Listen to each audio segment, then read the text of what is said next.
So if anyone, I think we've all heard of bar raisers. And in fact, I've been trained as a bar raiser in a company I was at because we copied Amazon.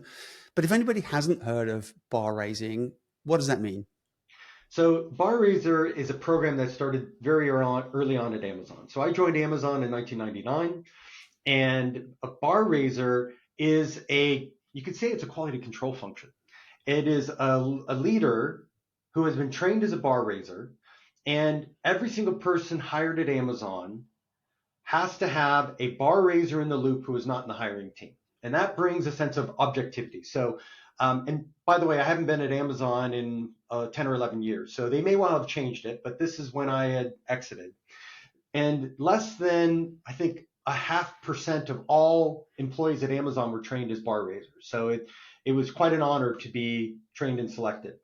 But your job was to help the hiring manager facilitate a good hiring loop with the right criteria, but also facilitate the debrief and get to a high quality decision, because sometimes you'll have a candidate who maybe is so amazing, maybe they're actually over leveled and they misread the job descriptions, which happens, and maybe they really should be a director level, not a senior manager level. Or you'll have somebody where everybody was downgraded on them, not inclined to hire, but everyone loved this person. Well, maybe they're actually not at the senior level, but should be at the product manager one level, and they could be a star there. So there's really a work on not just getting to a better hiring decision, but training everyone else in the interview loop to raise their game and get better at their craft as well. So as a product and technology leader, you may well have found yourself in even a sales interview. Oh, yeah. But you don't know anything. Well, forgive me, you may, but let's assume you know nothing about sales. How do you bring a level of expertise to that to say, I recognize this person could be a good salesperson?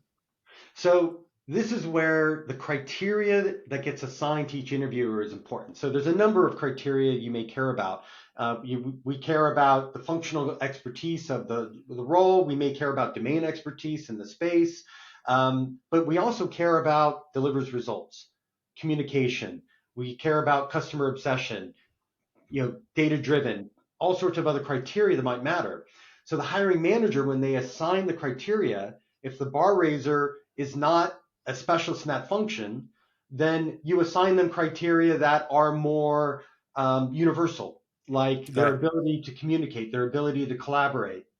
And the examples that come out of these questions, it doesn't matter if you understand how the sales function works, you're really trying to probe for, tell me about a time when you had a serious disagreement with a coworker on an important topic for a project. What'd you do?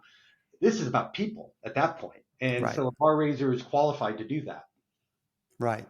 And when a company gets their act together and they do have a good process and there is a bar raiser and everything is much more impartial, I guess, what does that feel like for the candidate? Why is it important, not just for the company to get this right, but also for the candidates who are coming into the process?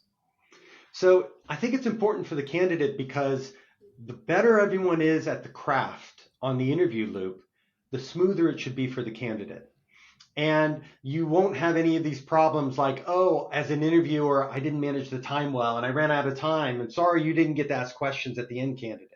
Or I didn't get to actually ask all the key issues I wanted because as an interviewer, I let the questions run too long. You get a much smoother flow as a process. And then as a candidate, frankly, the questions might be harder for you, but they also will help recognize this is a company that knows their stuff. Yeah.